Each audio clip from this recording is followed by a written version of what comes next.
So I think we finished through 13. Was that correct? Yes. Mm-hmm. So let's start with 14. Can you help us out, please, Ganesh?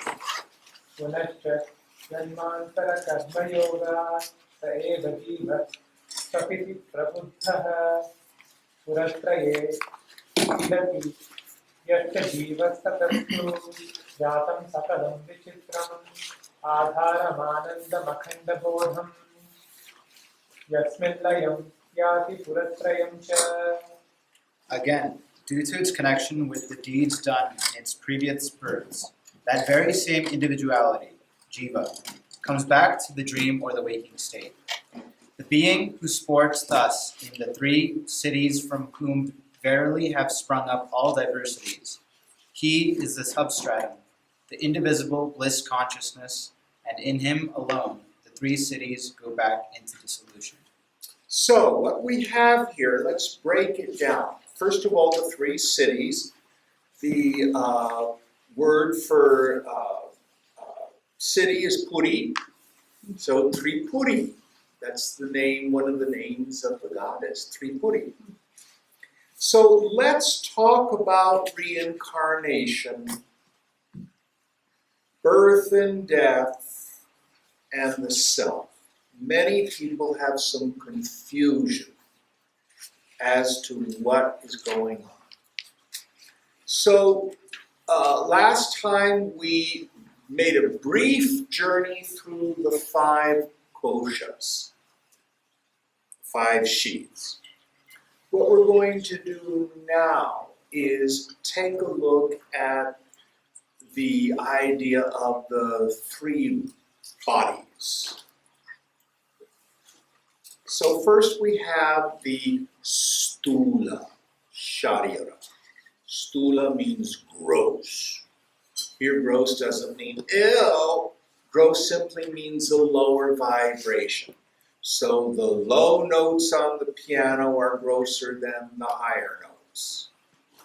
Ice is grosser than water. Water is grosser than steam. Steam is more subtle than water. Water is more subtle than ice. It's a vibrational difference. So the physical body seems to be born. It lives its 70 or a little more, and then dies. Then we have what's called the subtle body, or oftentimes the antakarana. Antakarana is usually translated as inner equipment. Now what's in it? So we have the 5 organs of action, the 5 organs of knowledge, we have the prana, we have the mind, we have the intellect, we have the causal body, and we have ankara. Now wait a minute, Jim. How can you have organs of knowledge, eyes, ears, nose, and skin, organs of action, hands, feet, tongue, anus, and genitals? I mean, those sound like they're in the physical body, don't they? But we have them in the dream. Going back to Martin's dream that we've been using as an example. So he was using hands to drive the car and feet to push the pedals. He was seeing his cousin, etc. So you see the sense organs occur in the subtle body, the sukshma sharira, in the inner equipment. Who here's had an out-of-the-body experience? Anybody?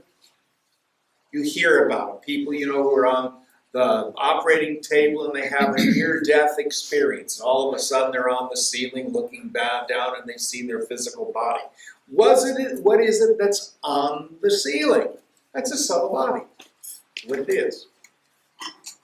So it also has prana, meaning it can move. It has activity. It's where mind is, manas. It's where intellect is, buddhi. And in the transmigrating soul, this jiva that we're referring to here, or the antakarana, the inner equipment, we also have the collection of vasanas. That's actually what we call the karana sharira, the causal body. And we have ankriti. We have that function in the subtle intellect, which coordinates all the data and identifies the equipment with the self. Now listen carefully. All of that is inert. All of that is jada. That's the word in Sanskrit. What do I mean by that? So if you think the thought 2 + 2 is equal to 4, and then you think another thought, A, B, C, D, E, F, G, A, B, C, D, E, F, G cannot know 2 + 2 is equal to 4. I feel joy or sorrow. Joy doesn't look at sorrow. Sorrow doesn't look at joy. I illumine them all. Even these thoughts of self, I'm short, I'm tall, I'm fat, I'm skinny, I'm good, I'm bad, all of them are ideas. They are fundamentally jada, inert. They have energy, no question about that. But they are not sentient. You are sentience. So, Shankara uses the metaphor of the pot. The word that he uses most frequently is gata. Pot. So if you have a pot and you have liquid in the pot is like your gross body. And if the pot gets all chipped and marred, what you can do is take what's the water that's in the pot and pour the water into another pot. The water in the jar is like your inner equipment, the transmigrating soul that goes from body to body. But yourself is like the space in the pot. Now, I usually use a coffee mug when I'm at home. We'll have to use the bowl today. So, the bowl is like the physical body. If there was some liquid in the bowl, that would be like the subtle body, the transmigrating soul. The space in the bowl is like Chidakash, the space of consciousness. If I break the bowl, what happens to the space? Okay, we have a distinction. Bowl space, room space. Is there any real difference between bowl space and room space? I do my famous magic trick. So here's the space in the bowl. Can you all see it? Did I move space? No.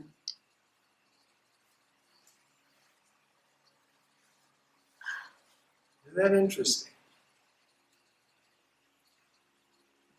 So, the self in you,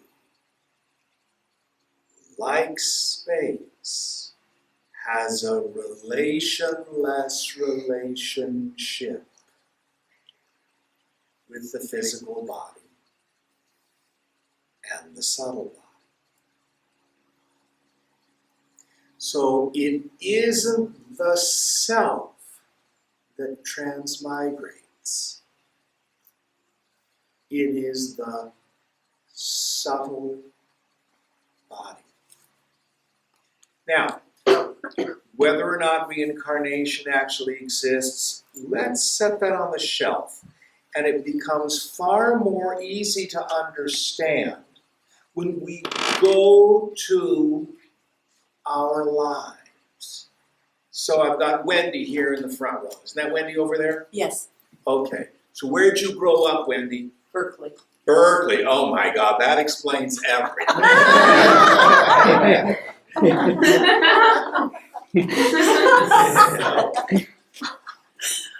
They're crazy.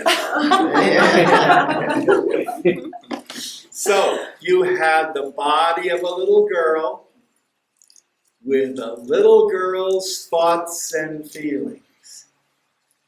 But you were there to illuminate. You had a sense of I. Now, did you go to college? A bit. Yes. Where'd you go? Merit Merritt, okay. Where did you study cooking? in San Francisco. Oh, you went, which one? San Francisco? Culinary Academy. She's a fabulous professional chef. So you had another incarnation going to cooking school. Yes. Now, your body had changed. How old were you? 18. 18. Very different than maybe the 10-year-old in Berkeley. So there she is in a different body, with a different environment. What impelled you to go to cooking school? I have to say grace. Desire. Desire. You wanted to cook, Yes. right? Yes. Mm-hmm. That's what does it. It's my desire that impels me into another incarnation. So you had the incarnation of being in cooking school. Mm-hmm. Now you own a couple restaurants. Yes. Okay, so you still work, you're there shoveling hash at the right? Yes. It's really high class. So now you are, what's your title there? Restaurateur chef. Okay, head chef, executive chef. And now your body is not like it was when you were 18, right? No. And now you have all sorts of other thoughts and feelings. You've got to deal with administration, you've got to deal with payroll, you've got to deal with insurance, you've got to deal with when the damn toilet backs up. Isn't this all the kind of stuff you have to do when you own a restaurant? Yes. As well as cooking. Mm-hmm. You see, it's another incarnation. You see. The body is changed, the environment has changed, the thoughts and feelings change, but you are there. You see that? Yes. Now, one of the cool things about being old, she's not old yet. Yes, I She's got another few years. I'm really old. If you stay away from the mirrors and you sit in a comfy chair and it's an afternoon where nothing hurts, you don't feel any different than you did when you were 18 or 10. You are still you, because you are nityam, eternal.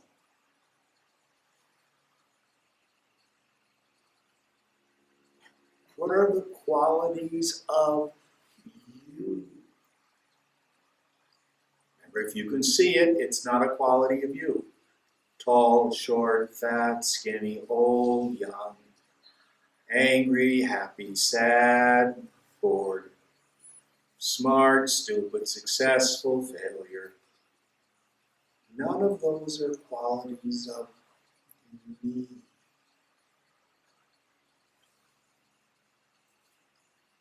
Don't believe me.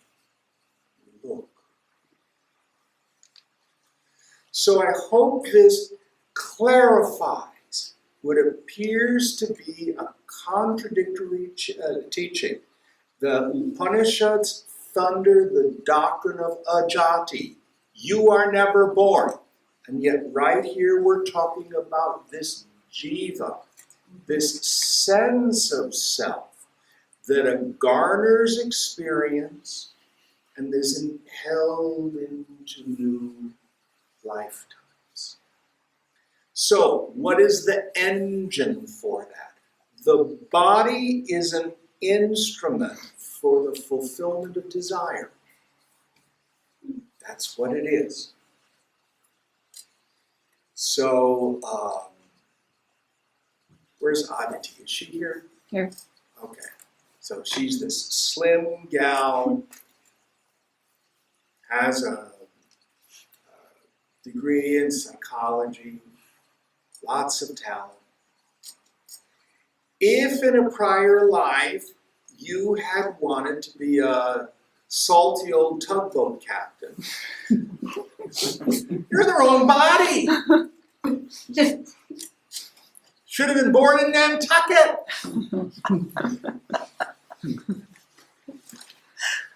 You see? So we are impelled into an incarnation based on the force of our past. Now, much of this is unconscious. Much of this is unconscious. You've got to be very careful. So let's say you're going through some physical problem. Oh, am I being punished for something I did in another life? Who's gone down that rabbit hole? Nonsense. Nonsense. We get involved in all sorts of things not knowing what the consequences will be. So this is what we call our prarabdha karma, the karma of the now in this very body. But it's very important to understand that it's this subtle body, here referred to as the jiva in this text. The antakarana, the inner equipment. The sukshma sharira that moves from incarnation to incarnation. Let me go back to Wendy here. So, here you are, you're years old now, right? Yes. But can you remember Berkeley? Yes. Good things and bad things. Mhm. Do you remember the stuff you learned at the Culinary Academy? Yes. And all of that has helped shape and form the incarnation as the restaurateur in the now. Do you see how that works? So through memory, through reaction, through impression, this subtle body garners experience. Now, basically what happens is, well, this didn't really make me happy. Let me try, and you fill in the blank. So you go from incarnation to incarnation to incarnation to incarnation. I'll be happy when. It'll be better if. Let me try this. That sucked. Let me try that. Does that mean we're doomed to go round and round the karma chakra, the wheel of karma, samsara? No! Because as well as the law of karma, there's the pressure of Dharma. Dharma is a very important word. We usually think of it as duty or path or law, but the first definition in the dictionary is the nature of a thing, without which it would not be the thing that it is, or its essence. So it's the dharma of water to be wet, it's the dharma of fire to burn, it's the dharma of sugar to be sweet. What's the dharma of a human being? Yes, self-realization. And that has layers and layers and layers of meaning. First and most important, do you know you are you? You have to have an academic Buddhist. Anybody here not exist? I don't exist. Really? Have you experienced this? Yes, I've experienced that I don't exist. And pray tell, to whom did this experience happen? Something may have disappeared, but not the ground of being. Nobody lacks it. Aham, aham. So that's the dharma of you. As you are self-luminous, we had that phrase, Swayam Jyoti, earlier, Swayam Bhu. But also from the viewpoint of this apparent jiva. There's always this divine discontent. All the human mind is doing, all day long, is seeking the good and avoiding suffering. The only doubt is, where is the good and what the hell is causing my suffering? And we can take lifetimes to figure that one out. Until, at some point, someone begins to introduce spiritual ideas to us and we go, let's try that out.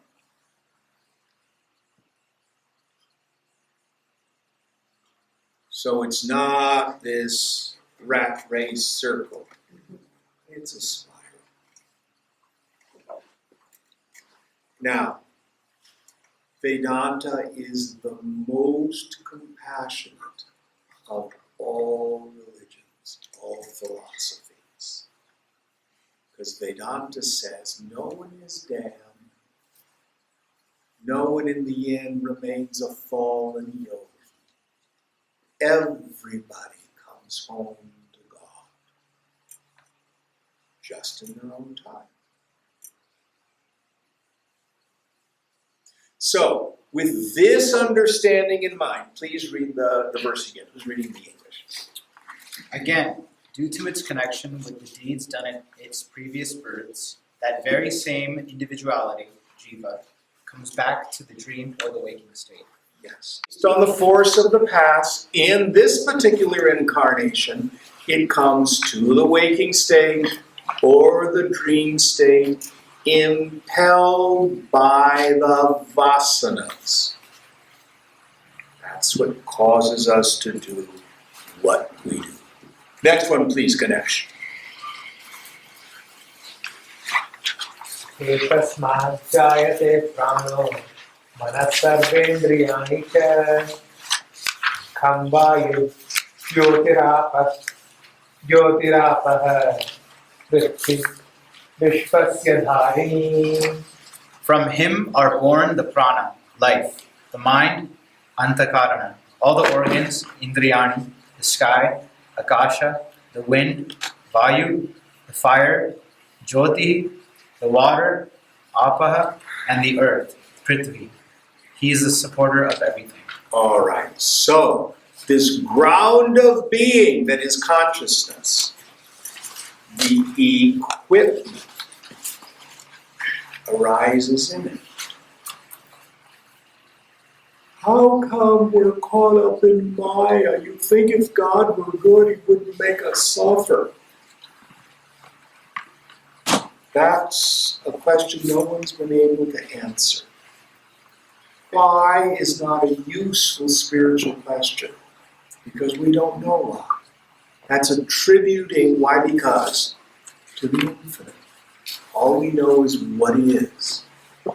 What is beings appear, and they appear deluded. They can wake up. But let's look at each part of these because there's some really cool stuff tucked into this particular mantra. So the first part of it again, please. From him are born the prana, life. Okay, so prana here means the life energy. Prana is not life.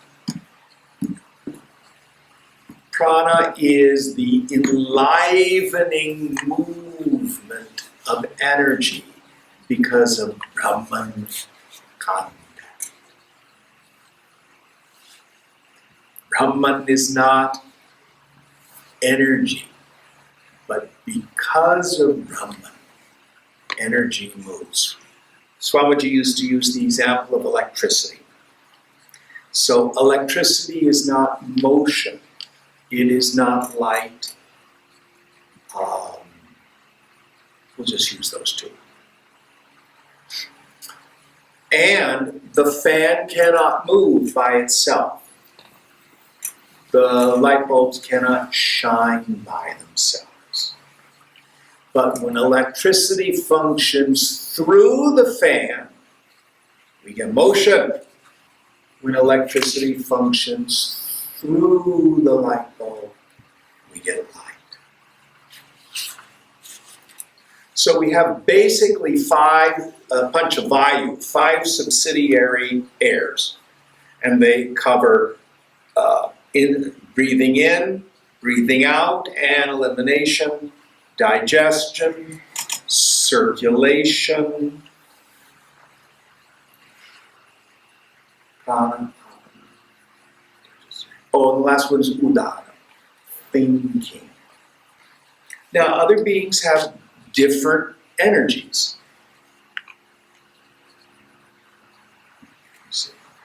But for us, we have those. And it is because of Brahman contact that these energies can move in a being. What's the next idea? The mind. The mind, yes. So because of Brahman contact, your mind is able to think and feel and judge. Who here has ever fasted? What's the difference between a fast and a diet? Intent. Say it louder. Intent. Exactly. A diet is you want to lose weight. What's the intention of the fast? Calming the mind. Why? Why would not eating calm your mind? Because it preserves energy. Because thinking is one of the five values, one of the subsidiary pranas. If you fast, you reduce the energy. It kind of goes to the middle. And it helps to quieten the mind. Every spiritual tradition has some form of what you might say is prayer and fasting together. Because it works. Because it works. So the mind, again, is essentially inert. So those of you who've been doing some form of Raja Yoga, who practices pranayama? What's the purpose of pranayama? Increase the prana. Increase the prana. Control the prana. But what if you're doing things like the bandhas? Who can tell me what the bandhas are when you're doing pranayama? Kali Om, you're probably our expert on this. They're locks or energy seals that are used to move the energy upward or to And keep what- the energy from leaking out. What's the point of doing them? Well, ultimately, it's mind control, because when you control the breath, you ultimately control the mind. Bandhas are used to move the prana, but they're also a type of concentration. Yes. Again, it's an aid to achieving this Shuddha Sattva. Who here studied Yoga Vasishtha? We have some of us have gone through the Yoga Vasishtha Sangraha, the essence of Yoga Vasishtha. Last whole quarter of the book, they give equal weight to Raja Yoga and Jnana Yoga, the path of wisdom.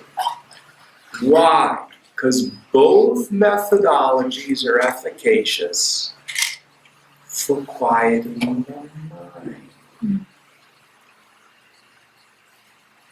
In a pure mind, a subtle mind, with the attention introverted. Koham. Who are you? Next idea. All the organs. All the organs. So all the various organs, and remember the mind is a sense organ too. So all the organs are able to function because of the touch of the untouched. We have this term in Gita, asparsha yoga. Asparsha means untouched. Yoga means touched. Because of the life principle, everything functions. Next idea. The sky. Okay, now he's going to go through the elements. Earth, air, fire, water, and ether. Isn't that what he's doing? Yes. Okay. Now, you can look at it that the consciousness is the ground of being for these 5 elements. When I first started studying Vedanta, I would just roll my eyes at this. Any of you who have a scientific background, sky is not an element. Earth is not an element. I mean, carbon is an element. Helium is an element. Argon is an element. You know, these are not, what are they? Just the ancients. They didn't know what they were talking about. And it was revelatory when I discovered that it isn't about the composition of stuff. So let's see, we have a table here. What's it made of here? Some sort of metal. Metal. Okay. Probably like stainless steel or something like that. I just messed up the damn one. I'm sorry. So, there's metal legs to the table. So in Martin's dream, which we've been using, probably there was metal in his car. So if steel is made out of what? Carbon, what else is steel made out of? Iron, stuff like that. Was, let's say, the axles of Martin's car in his dream, made out of iron and carbon and stuff? No. Because he was dreaming them. So the 5 tanmatras are about perception. Earth is something's smellability. Air is something touchability. Earth, air, fire is something's seeability. Water is something's tasteability. And space, sky, akasha is the word in Sanskrit. Your sound occurs. So, The whole idea, if we go back to Martin's dream and he sees the car is comprised of seeability, touchability. Hope to God you weren't licking it. Tasteability. Hearability. Did I miss one? Stop. Smell. Smellability. Gas leak in the car. Smell it. So this combination of the elements comprise our perception. It's the sense organs and the sense objects are really nothing but the mind refracting, like a light hitting a prism. So again, this world is not material and solid and separate from you, but it is like a very long and very vivid group effort dream. All right, so just finish the whole thing. All of these are in consciousness is the point. Sky, wind, fire, the water, and the earth. He is a supporter of everything. Yes. So here meaning the ground of being of all sense perception and the senses themselves all occur in consciousness. All right, next one. यत्परं ब्रह्म सर्वात्मा विश्वस्यायतनं महत् सूक्ष्मात् सूक्ष्मतरं नित्यं तत्त्वमेव त्वमेव तत्. That which is the supreme Brahman, the self in all, the ample support of the universe, subtler than the subtle and eternal, that alone thou art. Thou alone art that. Yes. So you are not the physical body, the gross body. You are not the subtle body, the inner equipment that goes from experience to experience. You are the ground of being.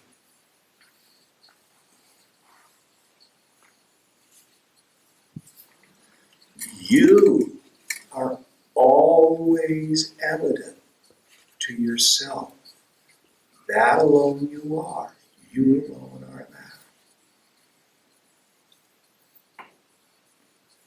Always shining is I.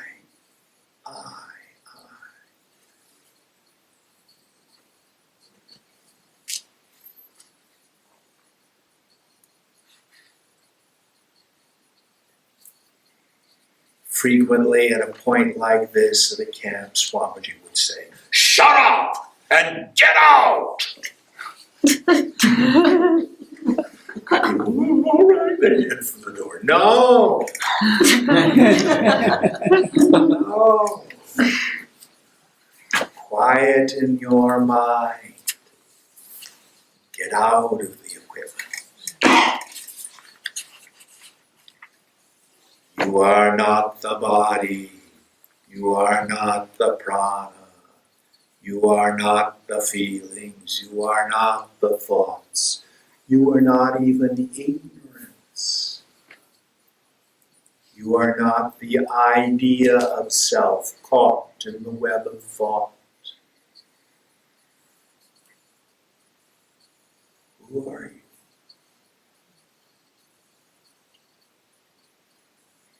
You are that Brahman you are.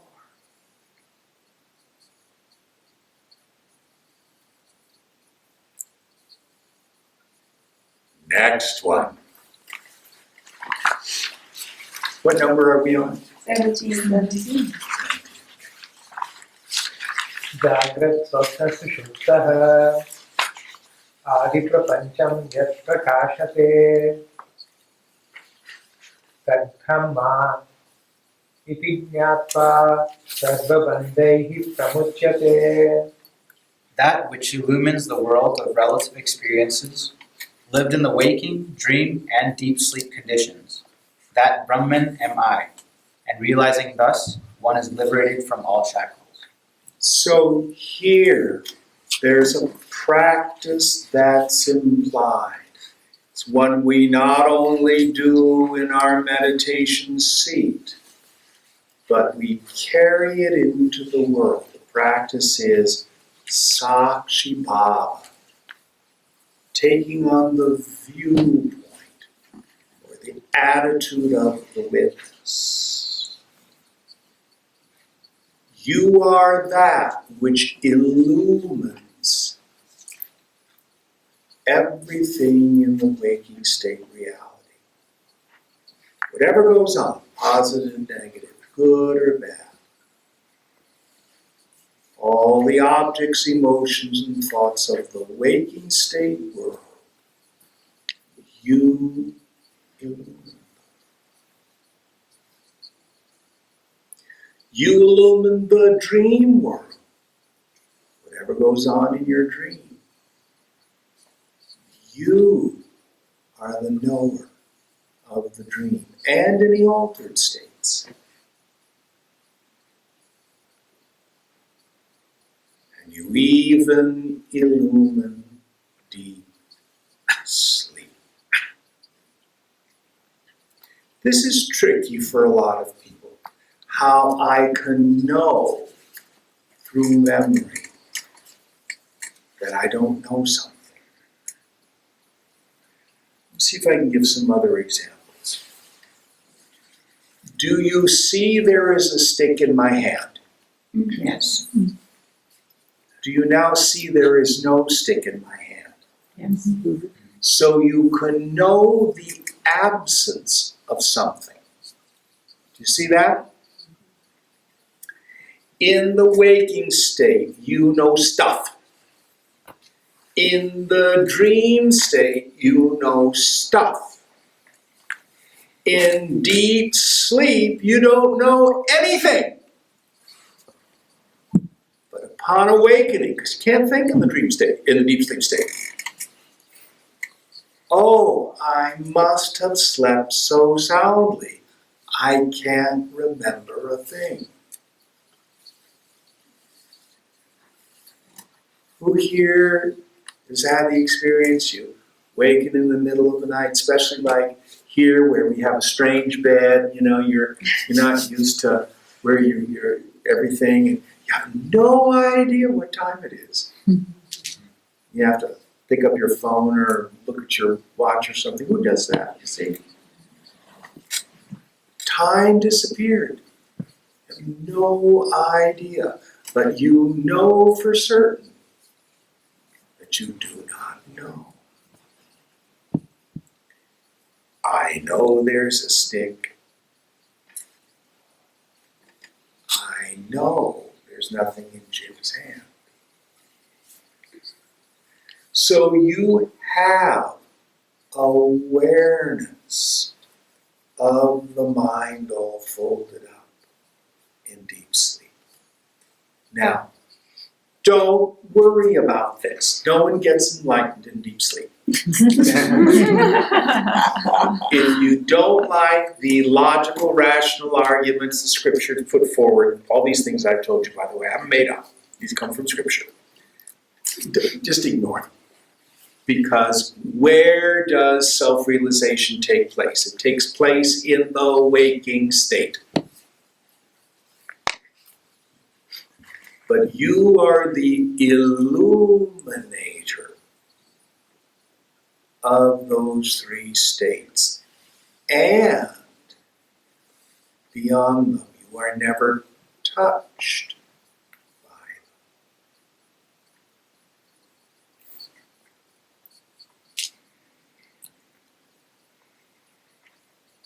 them. Read it one more time, make sure I got all the pieces. That which illumines the world of relative experiences lives in the waking, dream, and deep sleep conditions. That Brahman am I, and realizing thus, one is liberated from all shackles. So, it isn't that this jiva goes through some huge transformation and because I'm now a Mahatma. No.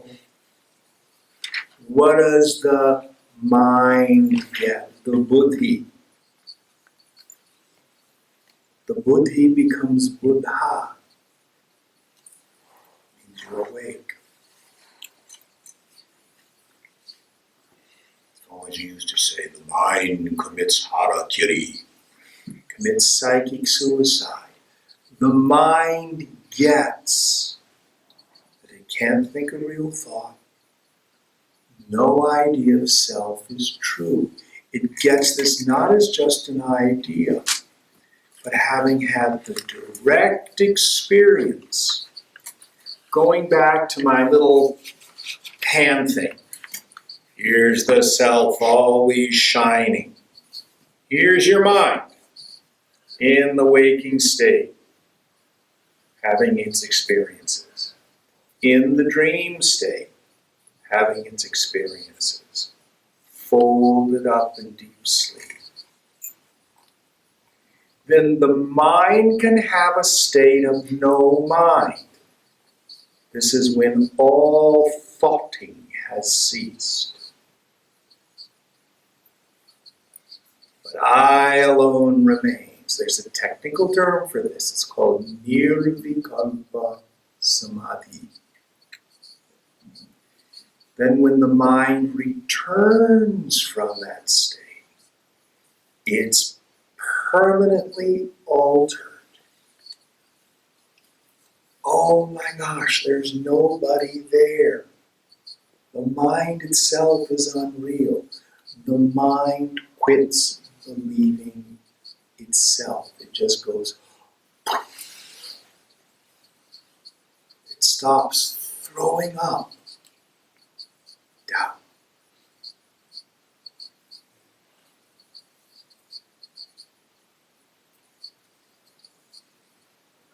Now,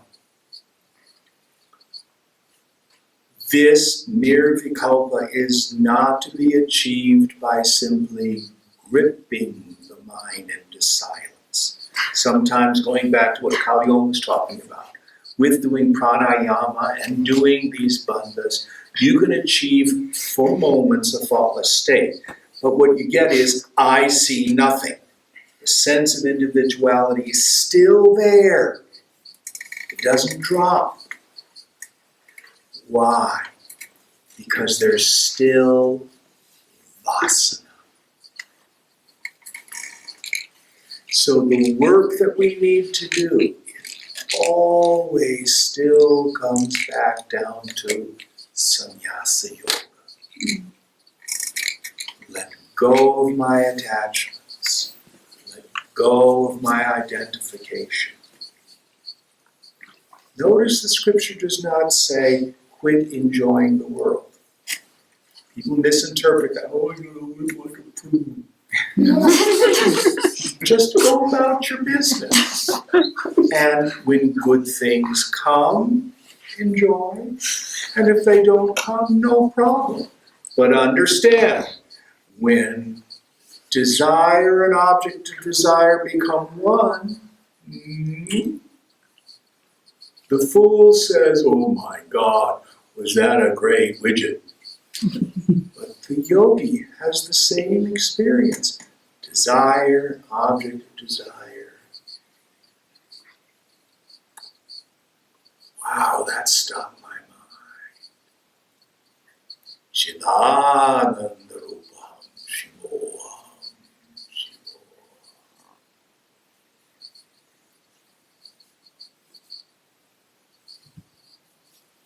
Then the world, rather than binding us, becomes a way to experience the juice, the rasa, the bliss of yourself.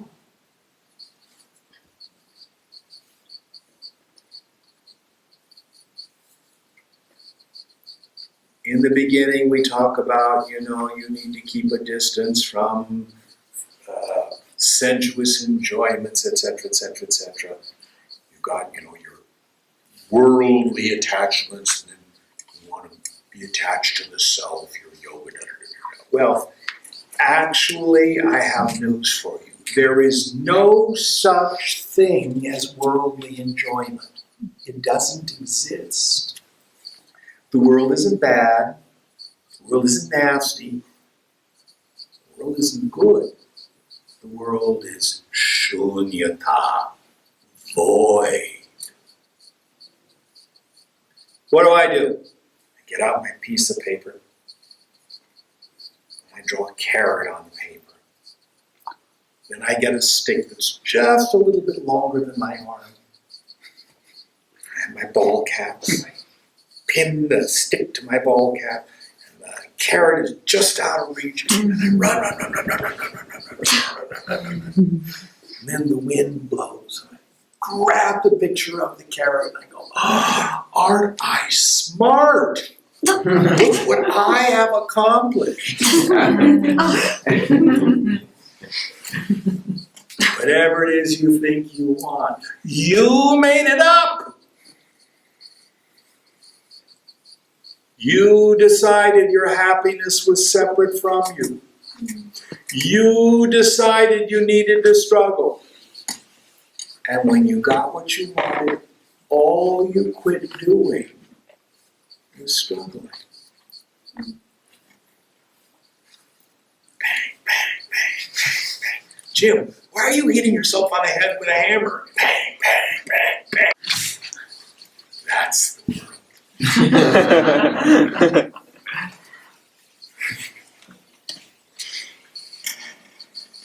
Be woke AF. Pay attention. That's what happens when the mind gets quiet. You can see what's going on. Maybe the scripture's wrong.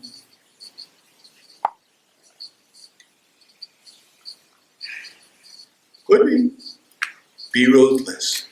Be a spiritual scientist. You find out whether or not it's true. All right. Next one. What number are we on? 18. Groovy. We're going to make it. विषुधामषु यद्भोग्यं Bhokta भोगश्च यद्भवेत् तेभ्यो विलक्षणः Sakshi चिन्मात्रोऽहं सदाशिवः. All that constitutes the enjoyable, the enjoyer, and the enjoyment in the three realms, different from them all am I, the witness, the ever-auspicious, pure consciousness. Yes. So this phenomenology, and when we say bhokta, enjoyer, bhoga, enjoyment, we mean experience. These are shop terms. Like in French, the shop language is for in dance, it's French, grand jeu, pirouette, pas de deux, In Italian, we use that for music, crescendo, decrescendo, etc. In philosophy, we have these technical terms. So, bhokta, enjoyer, means the experiencer. So, the mind functioning through the sense organs makes contact with the world of objects, emotions, and thoughts, etc. All of that is nothing but the dance of energy. But none of it touches me. I am the witness. Still. Kutusta. Kuta is like an anvil or a mountain. Statishtati means to stand, be established. Look and see whatever's going on. Introvert your attention. Notice the knower. I am different from the dance of the senses and the sense objects. Because of the force of the past, I think I want a carrot, or a car, or a boyfriend, or a girlfriend, or to get rid of the boyfriend or the girlfriend, the job, the money, whatever it is. I made it up. It's just the force of the past majority. We all don't like the same thing. But when we get what we want, we all love it. I decide that it's priya, it's dear to me. Then I get proximate to the object of desire, mola. I buy it, I build it, I seduce it, I marry it, I own it, whatever it is. Finally, when desire and object of desire become one, bravo.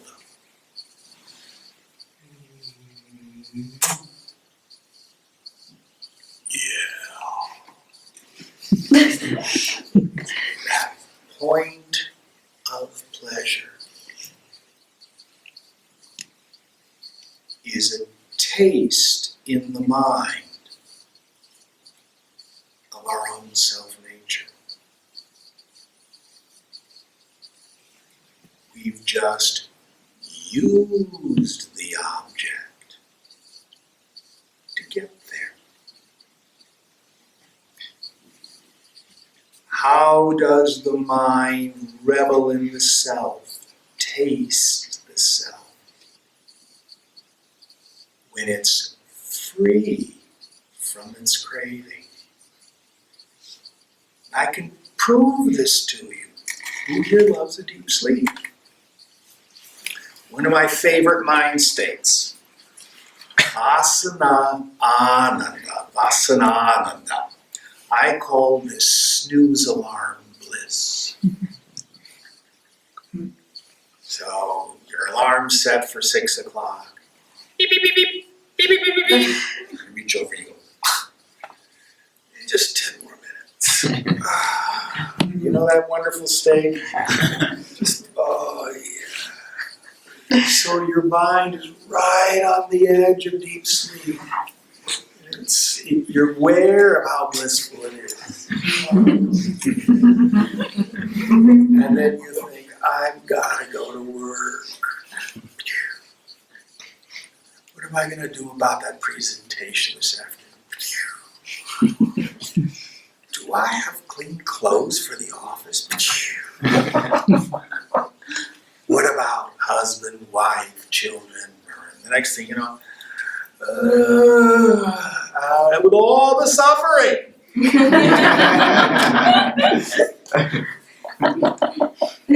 What changed from the snooze alarm bliss? Your craving mind came back.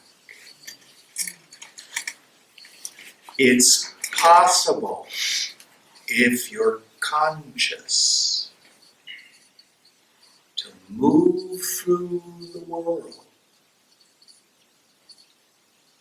without attachment, without expectation, without identification. Be little, be a zero.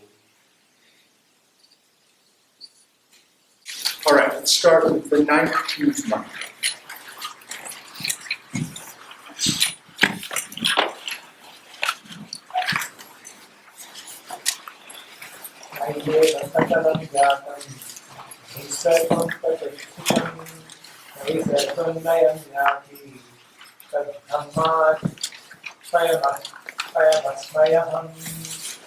In me alone, everything is born.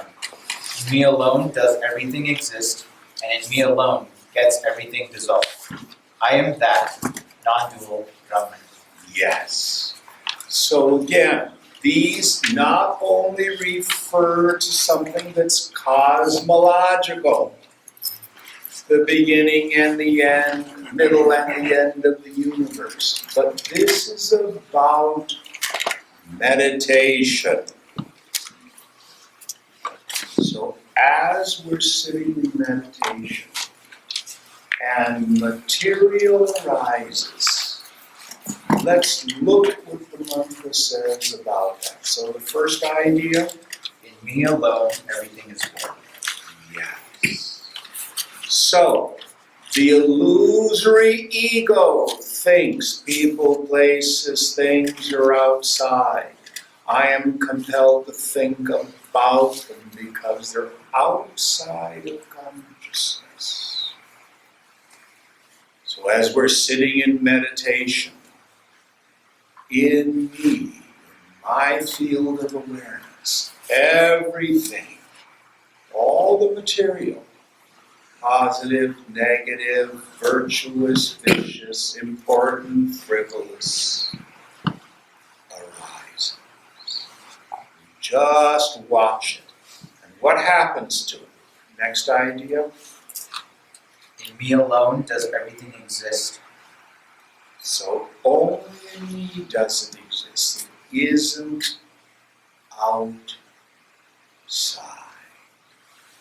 Now, this is a difficult idea for many of us as beginners or even intermediate students to grasp.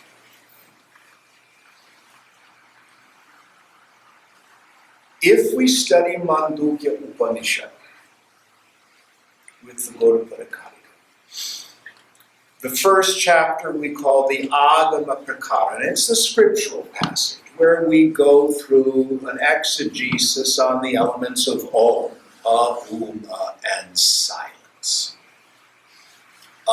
Stands for the waking state, U for the dream state, Ma for the deep sleep state, and silence, the Turiya. Not a fourth mind state, but you, the awareness in which mind states rise and fall. Then we move into the second chapter, which is all Gaudapada. Now, who was Gaudapada? Gaudapada had a chela, a shisha named Govindapada. Govindapada was the guru of Shankara. So Gaudapada is the grandfather guru of Shankara. And in the second chapter, which is titled Vaitatya Prakarana, Vaitatya means falseness. What Gaudapada does is he logically and rationally compares the waking state and the dream state. Now, how do I determine that the dream state is unreal?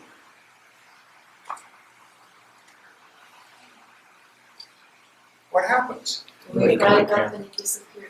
Yeah, you wake up and go, oh my God, that was so vivid. It seems so real. Anybody ever had that experience? You wake up in the morning and it was such a vivid dream and you weren't really sure it happened or not? Isn't that a weird experience? No, it was a dream. Yeah. So what we say technically is the way we determine the unreality of the dream state is it is negated. Waking up negates the dream state. I'm not going to go in it too deeply, but Gaudapada says, in fact, the waking state world cannot be proven to be more real than the dream state. What what fools us is I think there's a continuity of the waking state. I'm only going to go through a few elements. Well, Jim, in the waking state at all, I go to sleep at night, but I come back and into the same world, and it goes on, and it's continuous. We have that feeling. What's the date today? 25th of August. What were you doing on the 25th of August 5 years ago?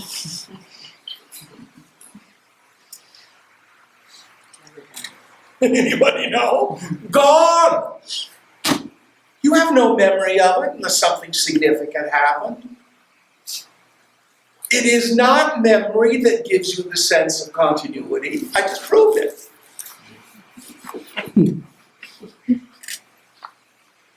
The older you get this condition called CRS. Anybody know that condition? Can't remember. Can't remember.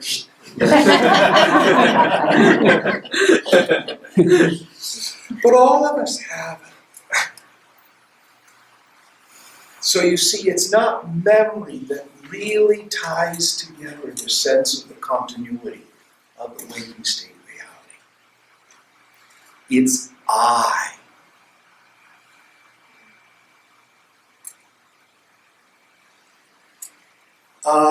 Who here is a parent with kids? Okay.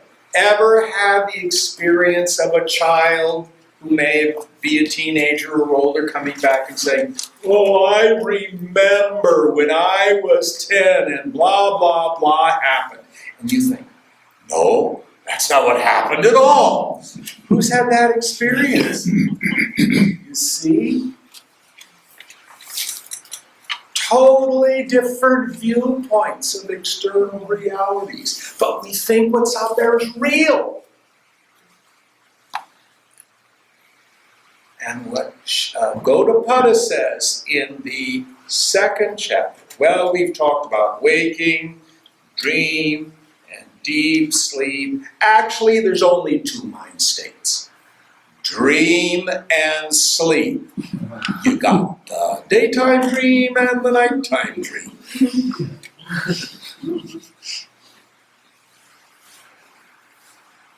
How do you know you're not having a dream right now? You may wake up in your bed. Oh, I had this vivid dream I was on some meditation retreat. How do you know you're not dreaming? Can you prove it? There's only one thing that's absolutely verifiable. Aham.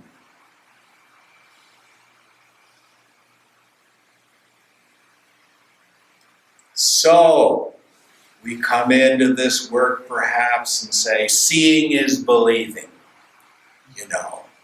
Politics is real. The world is real.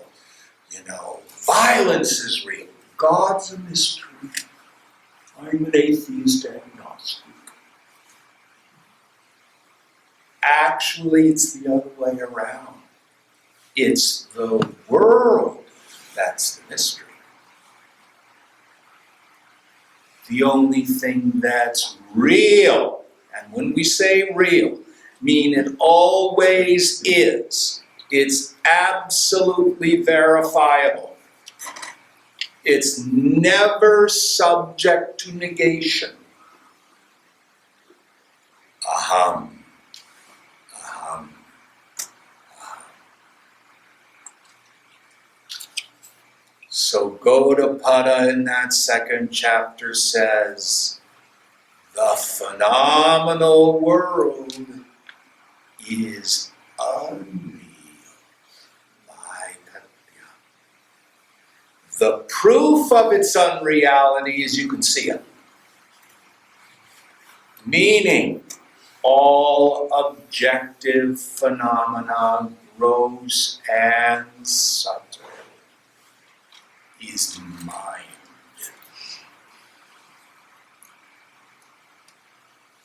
Mysterious, changeable, carries with it viewpoints and stuff. But what's real? Aham. This image is getting so old now that young people don't understand it, but it's old-timey guys. So Ramana Maharshi used to use this image. It's of a movie projector. The self is like the lamp and the movie projector. The film on the reels is mind, is your mind. The images on the film are your various ideas, opinions, projections, etc. And your world is what shows up on the screen. Oh, Jim, I'm going to quieten my mind and see the world as it really is. Sounds great to me. So what happens if you take all the images off the film? What's out there?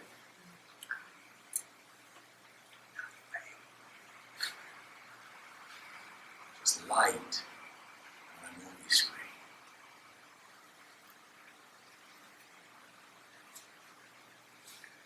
Now, the goal is not to walk around and everything is no images. That's not the goal. What we want to do is don't take it seriously. Understand all you're seeing is your steel put projections. So the yogi has no position on anything.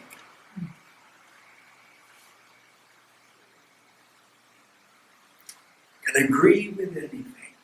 This is why the Vedanta doesn't get into arguments with our schools of thought. The Vedanta isn't real either. How do you like that one? It's just a bunch of ideas. But it's a collection of ideas that gets you out of your mind. Shankara's images, it's like, well, we'll use a modern thing. You got a sliver in your finger, what do? You get a needle. You get it out. The Vedanta is the needle. Gets rid of the sliver.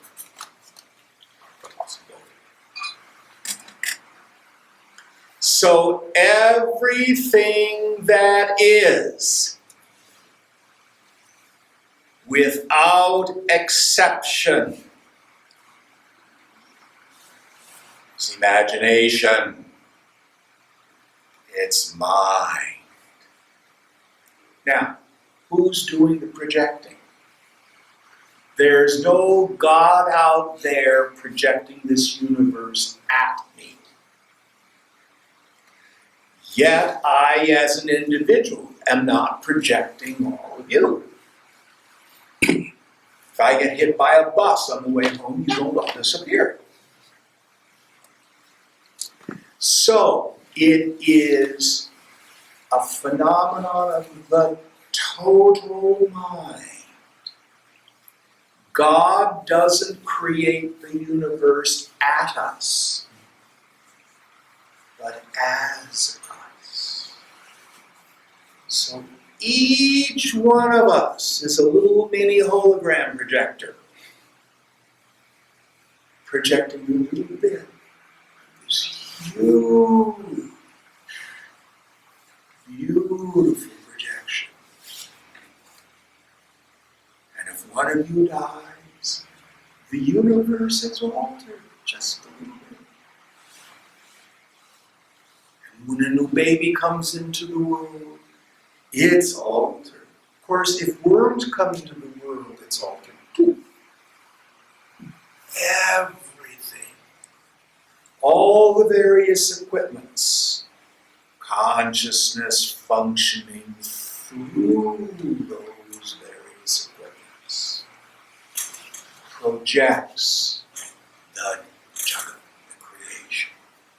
But it comes about in the same way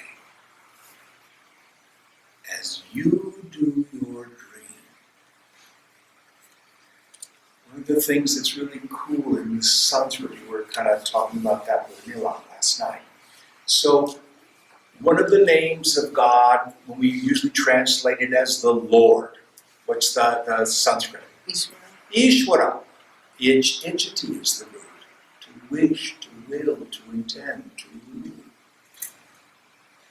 So the world comes about by the sankalpa of the infinite. Not a God out there doing it at us, but as us and through us, not at us and to us.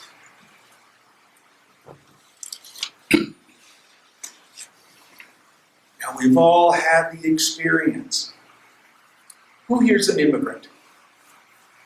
Okay, some people come into the United States as immigrants. Oh, it's so bad, everybody's so prejudiced, you could never get ahead. You know, it's all just the white people who are in charge, that's all. Other people come in and, my God, even if you barely speak the language, if you work hard, get an education, you can be very successful in America. Which is true, and neither. It all depends on Sankalpa.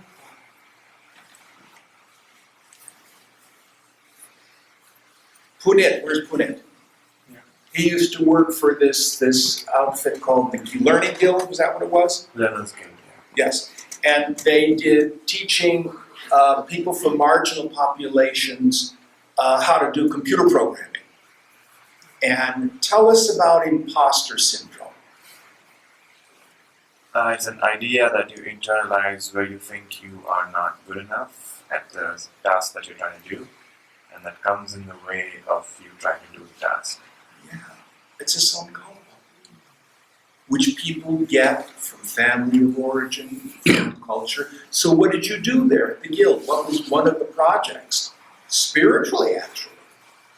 Basically show them that they can do stuff, and that changes their belief and kind of sinks into their unconscious that they can actually do things. Yeah. Are you all hearing what he's saying? So there's a shift in our mental attitude and outlook, and our world starts to change. Oh, Jim, it's a terrible place. We're doomed. We're doomed. I don't know about you, but I live in a beneficent universe that conspires for my well-being. Everything is synchronous in my world. God's in charge, and it's awesome. That's my world.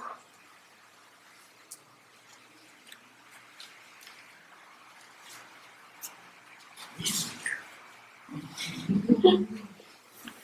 So, everything exists in consciousness. Now, if this is a hard idea, don't worry about it.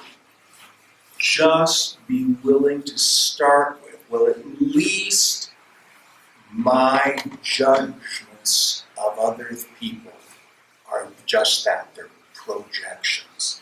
I need to be aware of it. That's a good place to start.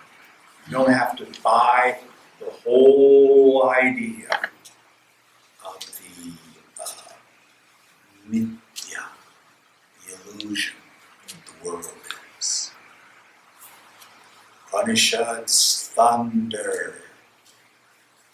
Brahman Satyam, Jagan Mithya. Brahman alone is real.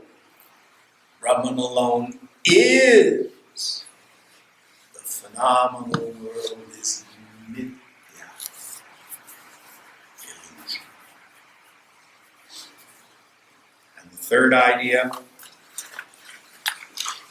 In me alone gets everything dissolved. I am that non-dual. so, in meditation, material arises, it appears for a time, and then everything dissolves. Everything. Whatever you're going through, don't worry, it will pass. Oh, Jim, I'm feeling so good. I'm really getting rooted. Oh man, I feel so peaceful. Don't worry, it will pass. Everything does. But you remain. Aham, aham, aham, brahmasmi. I am that non-dual Brahman. Is that all of it? Yes? So that was 19? Number 20. I have a question. Okay. So for all the things that seem to rise in consciousness, the one which seems very persistent is ahankara. It seems to arise more persistently than other things. And I'd like to believe in some level it serves a purpose, or there is a reason for it to arise with this persistence. I find it odd that Vedanta kind of paints it like this boogeyman which has to be bashed. No. And I can't reconcile that. Okay, so the ahankara function in the intellect is absolutely necessary. In other words, the same person got up this morning is the same person who had breakfast, the same person who's here in class this morning. It coordinates sensory data with memory, etc. It's not evil, it's just not you. And you can watch it thicken and thin. So that's Vinayak over there? Yes. Okay, everybody look at Vinayak. Let's see if he's got breakfast on his teeth. Did he spill anything on his shirt? Is there a booger hanging out of his nose? How does that make you feel? Monkey in the zoo. Yeah, self-conscious? Yeah. So did you see it thicken? Who's ever had that experience? There you are having to make a presentation in a meeting and all of a sudden, ahankara gets so thick. And then you're engaged in a project. You're doing yoga. Is that Kaliom right there? Yes. Yeah. And your mind just thins. You're making love. Hopefully you're gone when you're making love. Or listening to music. Or when we were dancing. Then it thins. Then something happens and it thickens and thins. Can you see it thicken and thin? Yes. Then it's not you. Do you get that? Yes. Watch it. It's not evil. It's just not you. It's kind of like, I can remember like when goth was really the thing of young people. And you had to wear black, and the black lipstick, and the black eyeliner, and all the spiky stuff like that. And people, God forbid, you had to put on a suit or a skirt. That's not me. You're not drag, for God's sake. You're not your clothes, but you're also not ahankara. And the image that the scriptures use, Vinayak, is be like an actor in a play. We have this wonderful word in Sanskrit, lila, which means play. And it has the same dual meaning as the word play does in English. You can go out and get involved in a soccer game and you're playing a sport. Or you can go to the theater and watch a play. Leela has both meanings as well. So act your part in the drama of life. And we have Kridati. What's that mean? Enjoy it! Because it's not you. Very good question, Vinay. Did that make it a little clearer? Excellent. All right, next verse.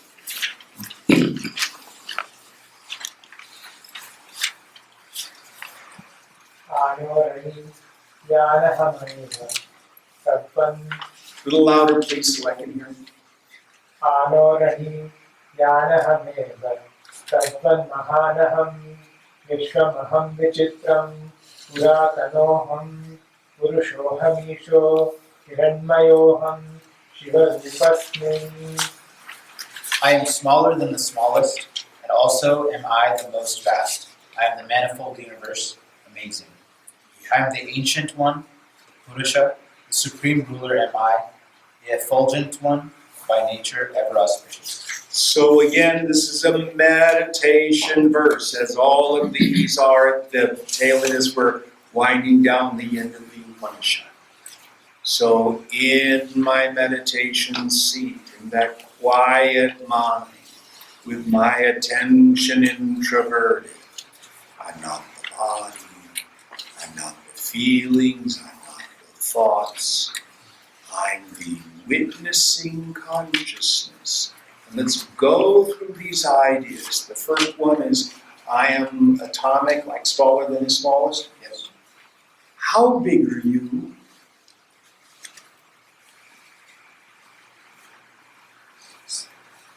One of the meditations I made up for myself when I was doing my sadhana is, where is I located?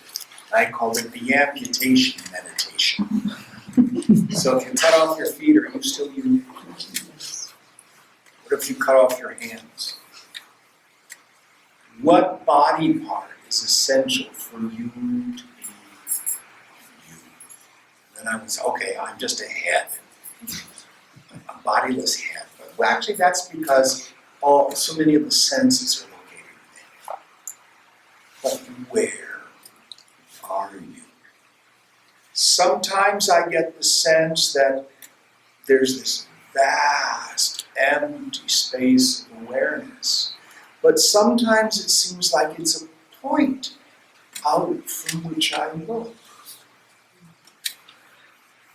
And in fact, yourself is outside of dimensional space.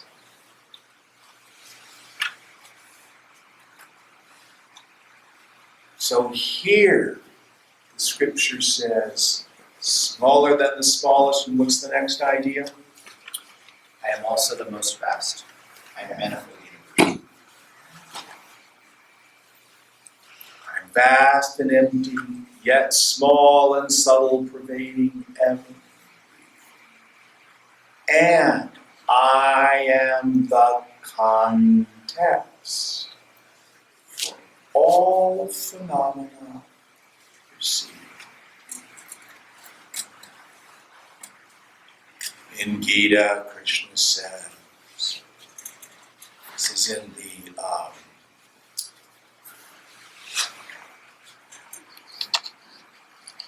it's the 10th chapter of 11. I can't corner of my infinite being. Whole manifest word exists.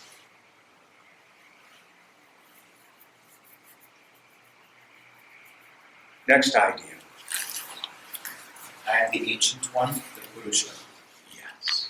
So, and what's the word, I didn't catch it, that he's using for ancient? So we have this idea of it being very, very old, as well as eternal. Nityam is usually eternal. That's outside of time. But consciousness also pervades time.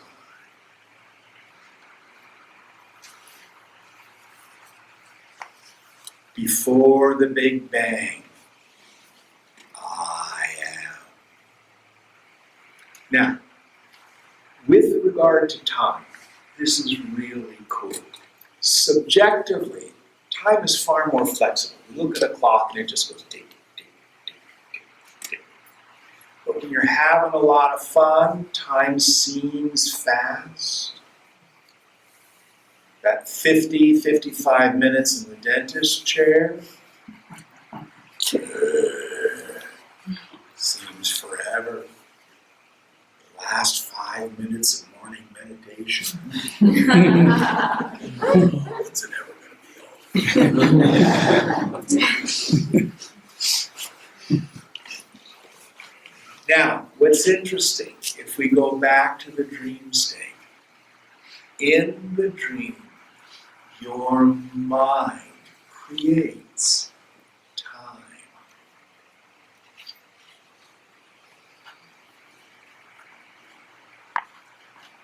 Most dreams are like a minute to 3 minutes, they say. You could stand and watch somebody and their eyes wiggle back and forth. It's called REM, rapid eye movement. But inside, driving to the hospital with your cousin. How long did that take? More than 3 minutes. You see, you create time in your mind and space. So, with reference to time, in the beginning, I am. All through the movement of time. You are the ancient. What's the idea after that? Purusha. Yes, I love this word. We touched on it a little bit. Purusha means person, actually. It occurs in the Rig Veda. That's, I think, the oldest articulation of it in the Purusha Sukha. It's come to mean spirit. We have it elaborated in its meaning in the Sankhya philosophy, where you have Purusha, spirit, Prakriti, matter. We get all caught up and want to beat up nasty old matter to get the Purusha out. That's not yoga. That's flesh hating. Doesn't work. Does not work. But Purusha means person. And one of the things that the word wants us to get in touch with is you are not an it.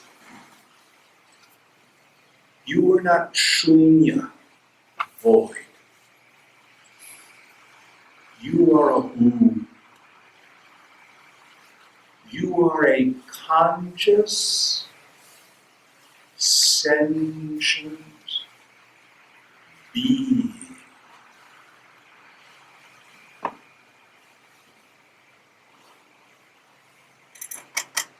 Question is, where is the locus of that consciousness, that sentience, that bhava, being?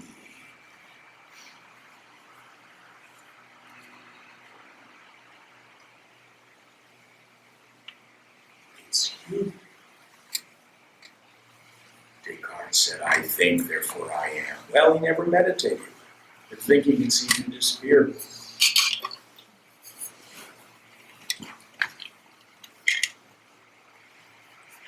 But your mind is not aware. You are aware of thoughts and feelings. Your body is not alive. Your body just wiggles. You are life itself.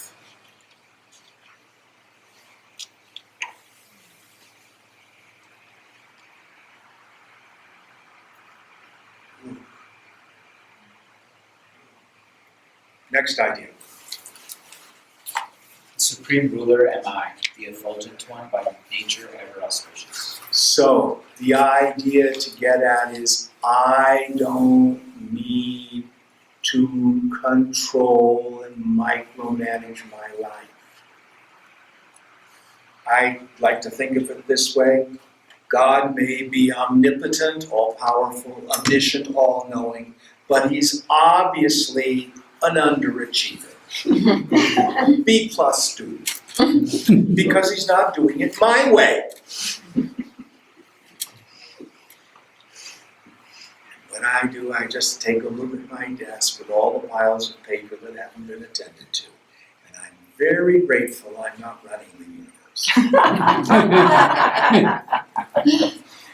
I don't know about you. God's smart. Let God do it.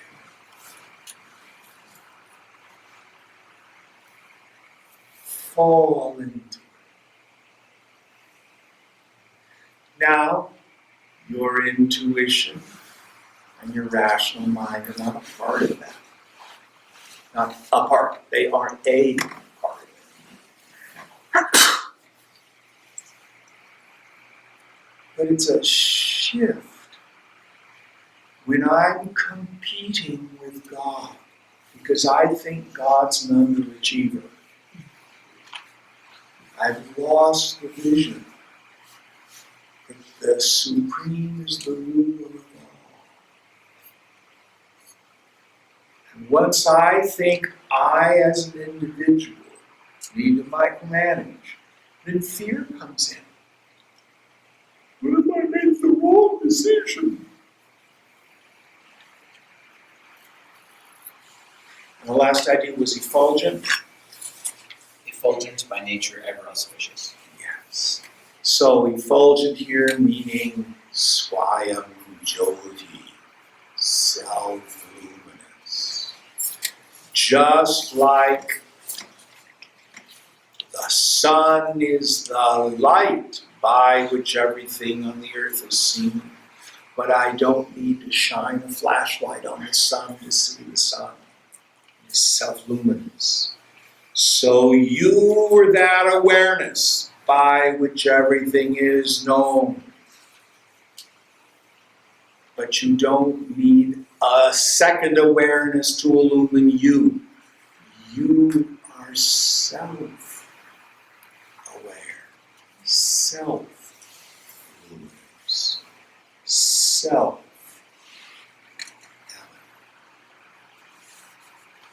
When the mind lets go of its grasping and comes home,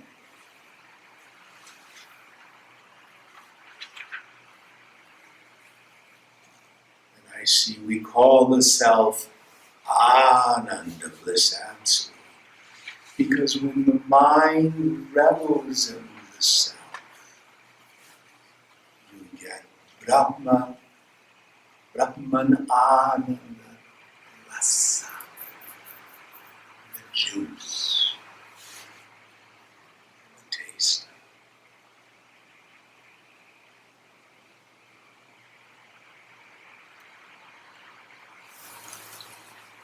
Is that it on that verse? Next one, this is 21. Apanipadoham Intikakvihi Pashamya Chakshuhu Shashvano Nekadnaha Aham Vijanami Viviktarupo Nachasti Veda Amachit Sadaham. I am without hands and legs, of incomprehensible power. I see without eyes, hear without ears. Devoid of all forms, I am knowing everything, and there is none that knows me. I am ever pure knowledge. Oh, yes. So this in the language of mystic poetry. We get these paradoxes. So read the first idea again, please. I am without hands and legs. Yes. So, I am not the body, or the feelings, or the thoughts. I am the awareness. I illumine the body, mind, intellect. Next idea. Of incomprehensible power. I see without eyes, hear without So ears. let's do incomprehensible power. So it is because of the Maya Shakti, Kalima.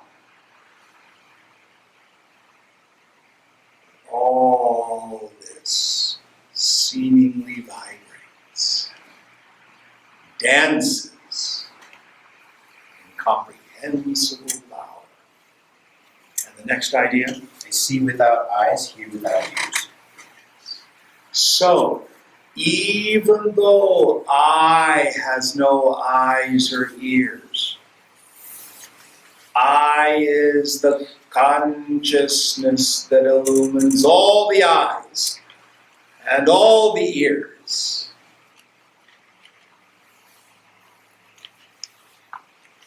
Principle of awareness functioning through all being. Next idea. Devoid of all forms, I am knowing everything. Yes. So there are no forms in me, yet all forms are in thee. It's paradoxical.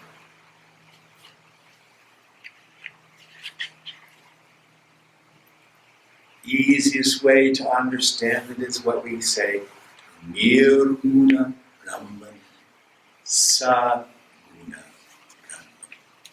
Brahman without qualities, always experienced as the eternal subject.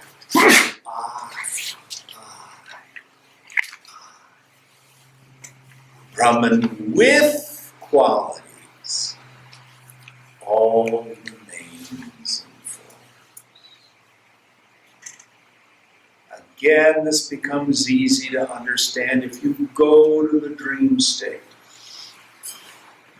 You, the waker, are never touched by the dream. Yet, the dream cannot exist without you. All the elements of the dream are your mind appearing as name and form.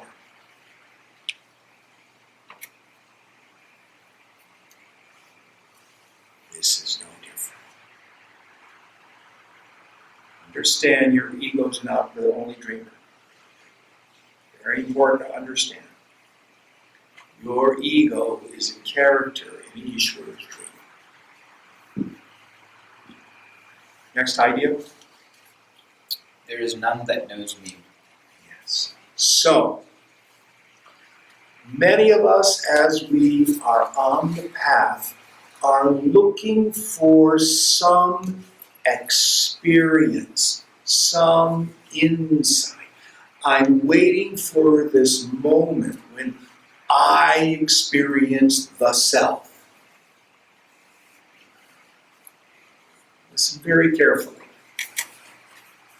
The self is difficult to realize, not because it's far away, not because it's out of reach, but because of its profound ordinariness.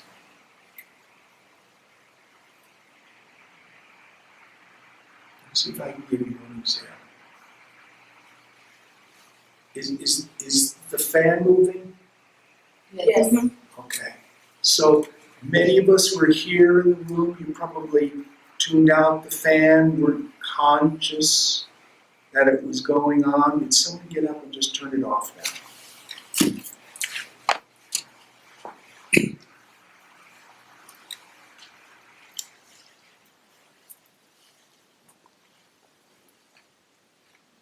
Now it's really silent. But if all we ever heard was the fan noise, you wouldn't realize there was something going on. We had to wait till we turned it off. Now it's really silent. The problem with yourself is it never shuts off. It's always there, always the substratum. And because it's never shut off, we cannot contrast it with anything. To know that it's really silent now is to know there was the fan noise. Can't do that with the self.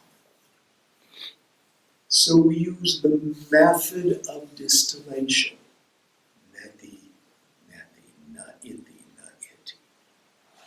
I remove from my attention everything that is removable. remains. You don't attain it, you don't achieve it, you don't become it.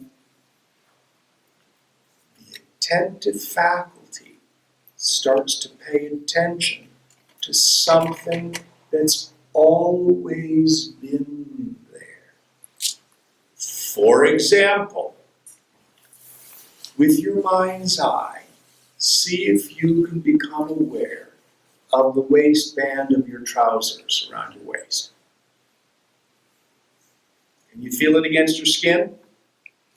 Yes? Yes. Now, you've been feeling that ever since you put your pants on this morning. But you haven't been paying attention to it probably for a while. It's been there all along.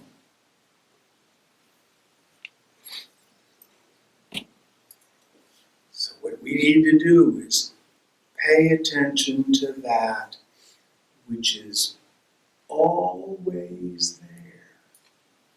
You don't get a new self.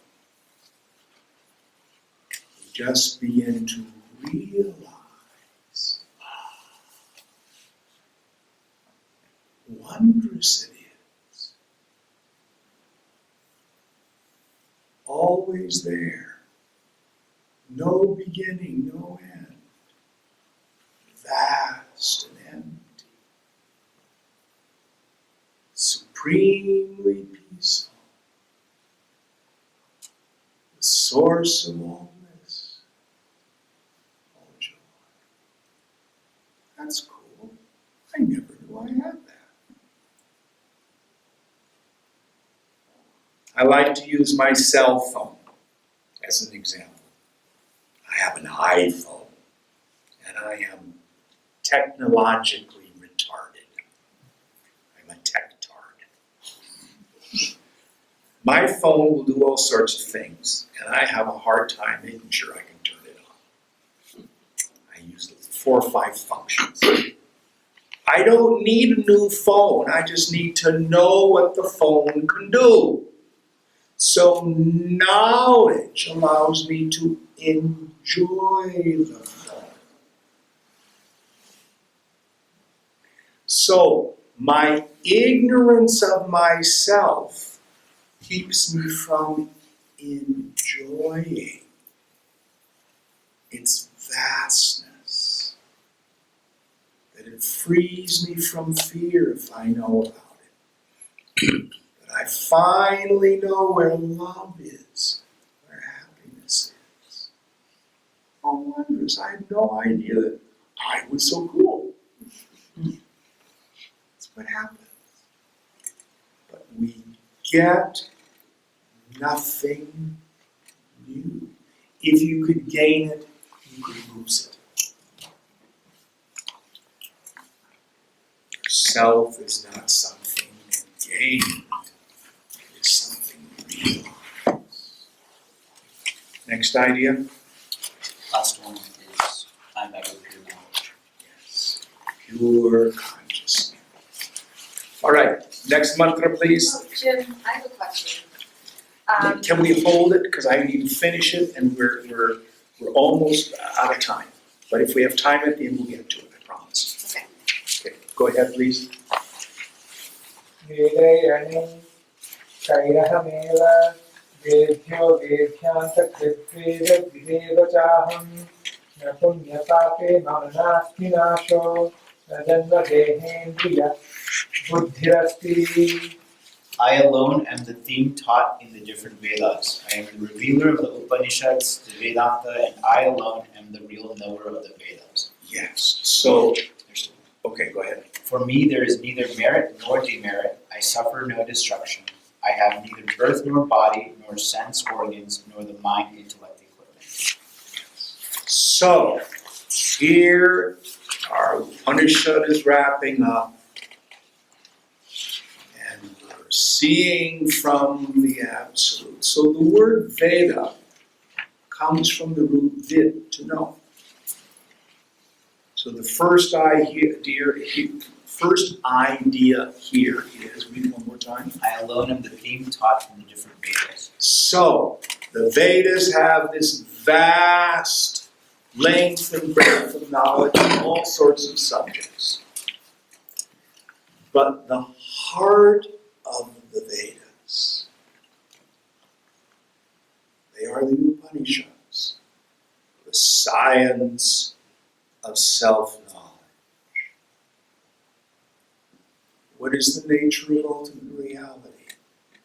Who am I? How does this world come about? That's the theme of the Vedas. That is you. Next idea. I am the revealer of the Upanishads. So, when you are rooted in this knowledge, you are sthita prajna. You don't need to read 108 Upanishads to know the science of self-knowledge. It's your own direct experience. So someone comes up to you and says, oh, I was on a retreat and I was channeling my higher power, Konar. And I'm receiving messages from my higher self. I'm channeling this entity, Lazarus. This is real spirituality. And what's your understanding? From your own direct experience, in the silence of your mind, with your attention introverted, you see Konar. So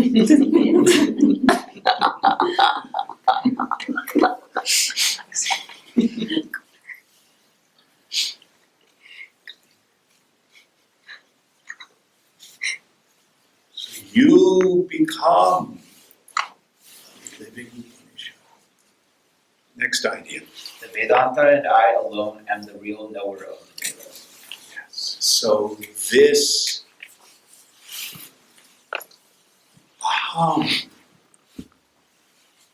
this self-evidence of I is the essence of the Vedas.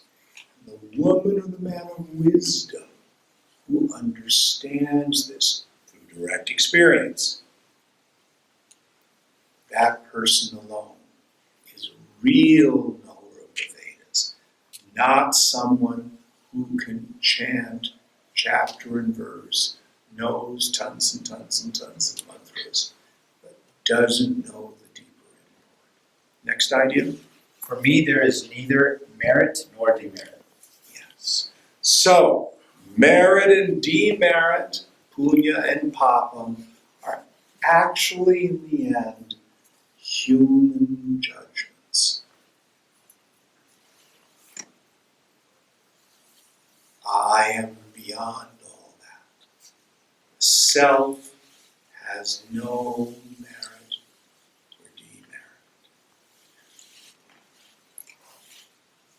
Next idea. I suffer no destruction. Only the world of phenomena is born, exists, and is destroyed.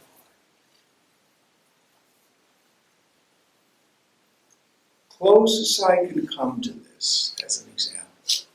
So right now, you run around and you're attached to your hair. But then you go to the barber shop or the beauty salon and you get a haircut. Your hair's on the floor. Are you on the floor going, oh, I'm cut off, I'm cut off? If you're like me, you look at it, oh, my God, it's getting white in there.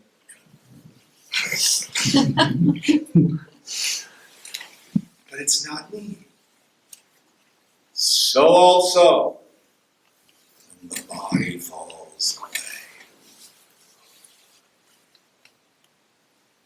even if all you are is identified with the subtle body, you never suffer destruction. Next idea. I have neither birth nor body. Yes. So, Yoga scriptures teach the doctrine of reincarnation. But here the Upanishad is saying, well, actually, you are never really born. Do you incarnate into a dream? Is it real?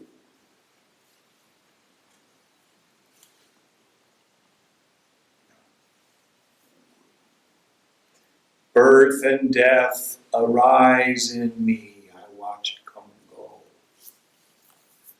But I am unborn.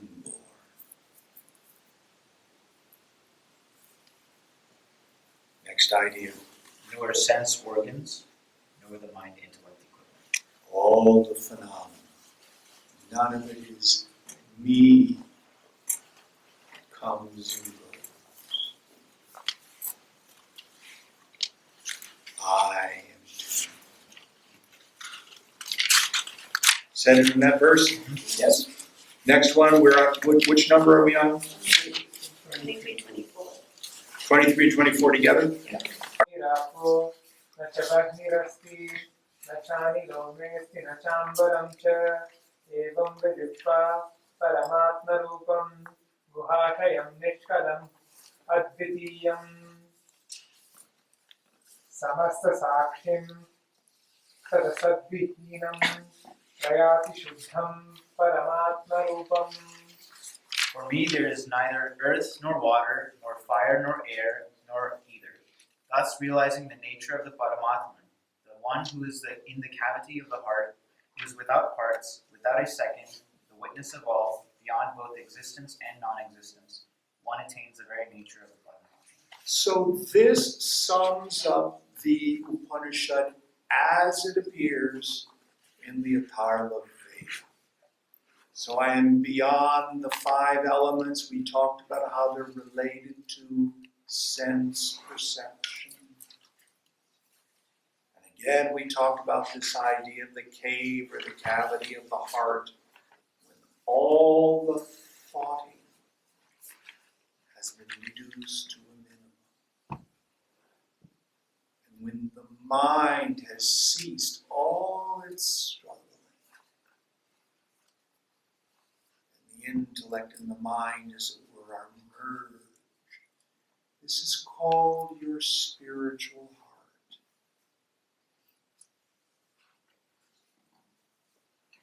What is the context for thought and feeling?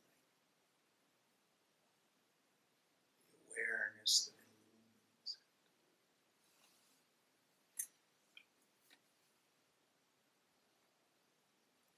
The wise person realizes that. What's the next idea for the young all? Without a second, the witness of all, beyond both existence and non-existence. So I used to think when I was first starting off in this work, why do we call this Ekam Satvedanta? The knowledge of one truth. Makes more sense. Why do we call it Advaita? What's Advaita mean? Non-dual. Non-dual. Because the fact of my experience is, I see something. Me, other. That's my direct experience.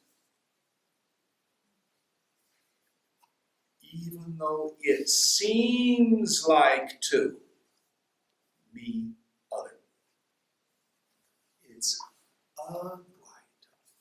It's not two.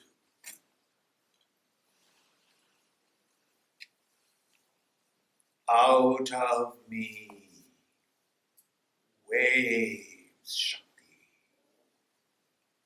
which then becomes the stuff out of which the whole phenomenal world comes into existence. It looks like two. Consciousness has this incredible power to seemingly fork into a subject-object perception. looks like two, but it's not two. The last idea, Beyond both existence and non-existence. yes. So existence and non-existence here, meaning things that are perceived. I am something that's outside of the world of phenomena.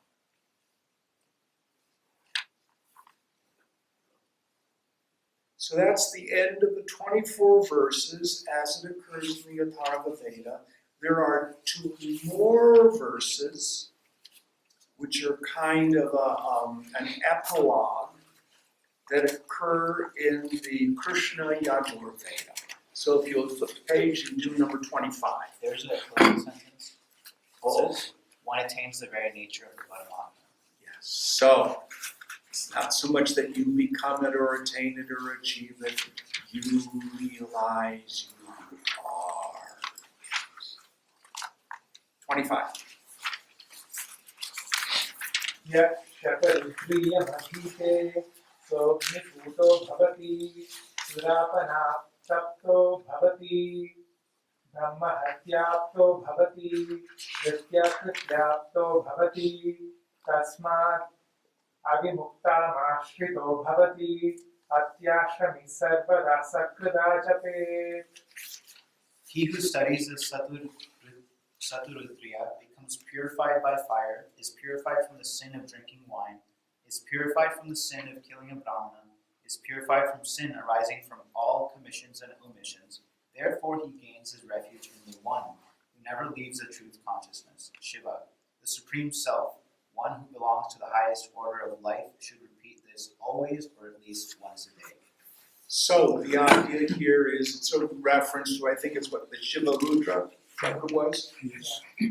Anyway, so essentially what we're saying is this Upanishad is part of that. So the implication of it is, by the way, it will help you get rid of all the doshas, the defects of your personality, is what we call swadhyaya. What's swadhyaya? Self-study. Your own self-study. So it doesn't mean just mindlessly chant these mantras. It means, somebody would say, revise the text. Meaning, American English, review it, repeat it, go back. There's layer upon layer upon layer. Everything you need to know in the Vedanta is in this one of the Upanishad. Any one of the Upanishads will do. You don't need to know a whole lot of them. Master one of them, you've got all that you need. So that's what's implied in this particular mantra. And then the very last one, please. अनेन ज्ञानमाप्नोति संसारार्णवनाशनं तस्मादेवं विदित्वैनं कैवल्यं फलमश्नुते कैवल्यं फलमश्नुते इति. By this one attains the knowledge that destroys the endless experience of change, repeated transmigration. Therefore, having experienced this, one attains the fruit of liberation, Kaivalya. Indeed, one attains Kaivalya. So the epilogue sums up, if you master as direct experience what this Upanishad is talking about, this is the path and the goal of the human life. Now, our tradition is always we go back and start the first verse again. Flip back, not the Mangalam, but the first mantra. So would you chant it for us, please, Ganesh? So not the Badram Karma? Not the Badram Kareli, but the first mantra. Om Atha Ashwarayano Bhagavantam Parameshtiram उपसमेत्योवाच. To the English. Then Ashvalayana approached Lord Paramesiti, the creator Brahma, and said, So the reason we do the first verse again is now you're on your way to studying the Upanishad the second time. All right, let's do our Purnamada and then we'll answer Priya's question. Om Purnamada Purnamidam Purnat Purnamudachyate Purnasya Purnamadaya Purnamevavashishyate. Om Shanti Shanti Shanti. Hari Om Shri Gurubhyo Namaha. Hari Om. Now, what's your question?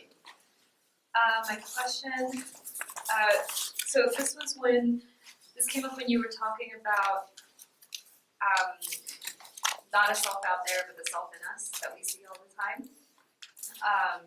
So I'm confused about why, and I know you've said Nirvikalpa Samadhi is not necessary, but what does that give us that tuning up and looking toward direct experience all the time does not? I don't quite understand the question. Say it again. What is Nirvikalpa Samadhi really doing for us if we can see the self nature in our direct experience where we are now? For most people, the mind doesn't seem to want to let go of this personal sense of identity. It keeps coming back. It keeps reasserting itself. And we keep having to practice viveka.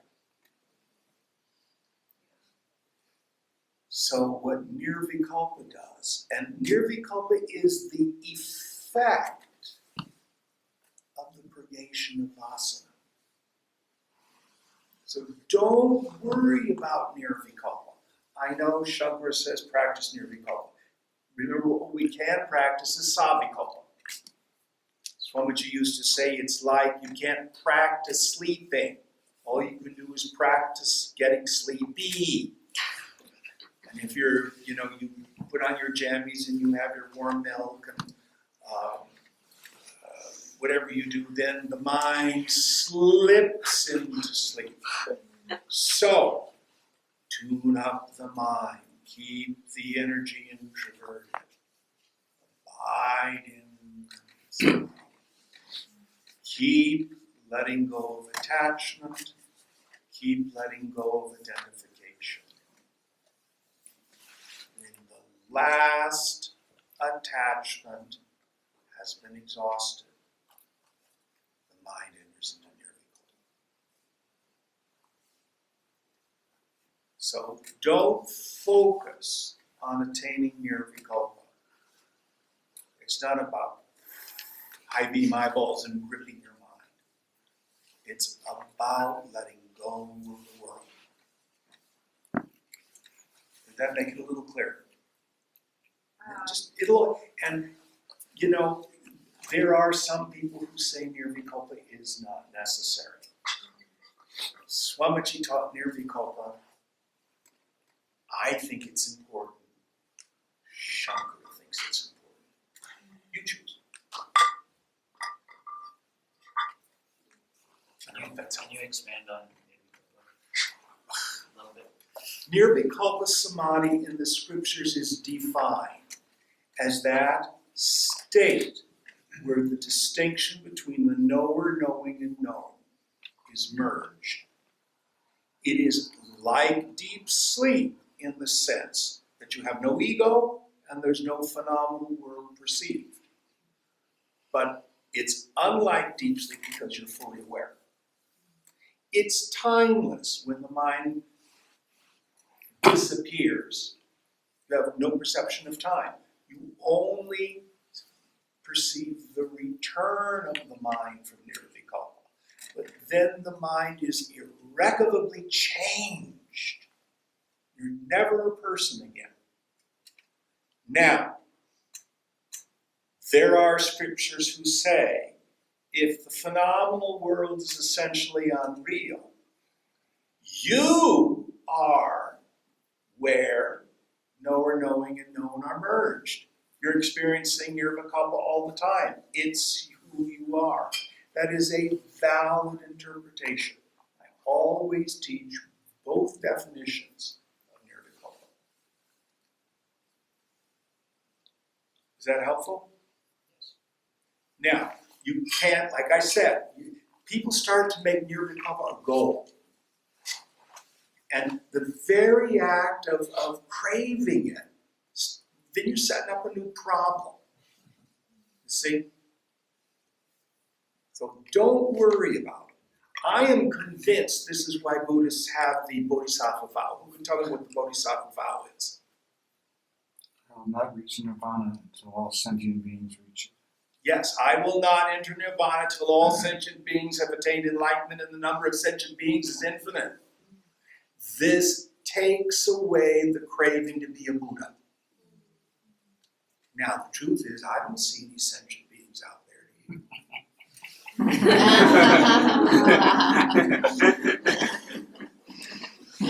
So as long as you're seeing all those sentient beings, take the Bodhisattva vow. See the paradox? But what it does is it keeps you from craving enlightenment. You see, as if it were a possession, that in itself becomes problematic. So we want to be a mumukshu. We do want to strive hard for liberation, but the striving is always about sannyasa yoga. Not having a 5-syllable unpronounceable name and wearing orange. That's not what it is. It's Shuddha Sattva. That's what needs to be accomplished. That's been the major message of this Upanishad. Okay, it is now 11:30. Punit, do we have any kind of closing stuff?